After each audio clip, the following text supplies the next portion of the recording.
Hi friends, welcome back to MS cooking vlogs. ఈరోజు అయితే మన కుకింగ్లో గుగ్గుళ్ళండి. మన చిన్నప్పటి స్నాక్స్ ఇవి. ఇప్పుడు పిల్లలకి తెలియదు కానీ మనకి బాగా తెలుసు. మన నాయనమ్మలు అమ్మమ్మలు ఎక్కువ ఇవే వండి పెట్టేవాళ్ళు స్కూల్ నుంచి వచ్చేసరికి. అప్పుడు మన ఇళ్ళల్లో పండేవి వండి పెట్టేవాళ్ళు బాగా.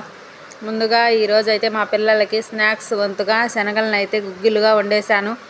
ముందైతే ఈ శనగలను తీసుకొని నానబెట్టేసుకోండి. ఉదయాన్నే నానబెట్టేసుకోండి, బాగా కుక్ అవుతాయి త్వరగా. తర్వాత బాగా కడిగి దీనిలోకి కొంచెం వాటర్ వేసుకొని స్టవ్ మీద పెట్టేసి కొంచెం కల్లుప్పు తీసుకోండి. కుక్కర్లో వేసుకుంటే 2 విజిల్స్ వస్తే సరిపోతుంది. తర్వాత మూత పెట్టేసుకొని బాగా ఉడికించుకుందాం.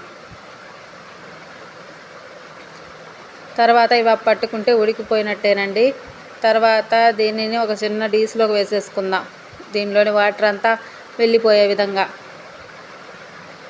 తర్వాత దీనికోసం పోపు పెట్టేసుకుందాం. ఈ శనగలు అనేవి ఎంతో హెల్దీ కూడా అండి పిల్లలకి ఎప్పుడు ఫ్రెంచ్ ఫ్రైస్, పానీపూరీస్, కేక్స్ ఇలాంటివి కాకుండా ఏదో ఒక పప్పు, రోజుకు ఒక పప్పు, అన్ని పప్పుల్లో హెల్త్ బెనిఫిట్స్ ఉంటాయి కాబట్టి ఇలా స్నాక్స్ వంతుగా ఇచ్చేస్తే పిల్లలు బాగా తింటారు. తర్వాత దీనిలోకి పోపు దినుసులు, ఉల్లిపాయ, పచ్చిమిర్చి తీసుకోండి.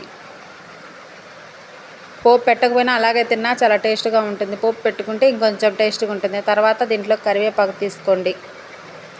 ఇవి కొంచెం వేగాక ముందుగా బాయిల్ చేసుకున్న శనగల్ని వేసేసుకోవాలి.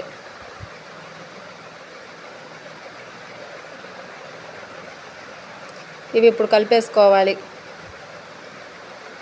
అంతేనండి, ఈజీ ప్రాసెస్లో అయిపోతుంది. చాలా టేస్ట్గా ఉంటాయి, తింటుంటే ఇంకా తినాలనిపిస్తుంది.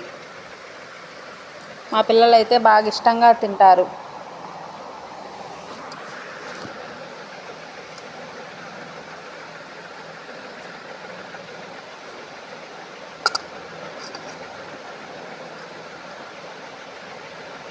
ఓకే ఫ్రెండ్స్, ఈ వీడియో నచ్చితే లైక్ చేయండి, అలాగే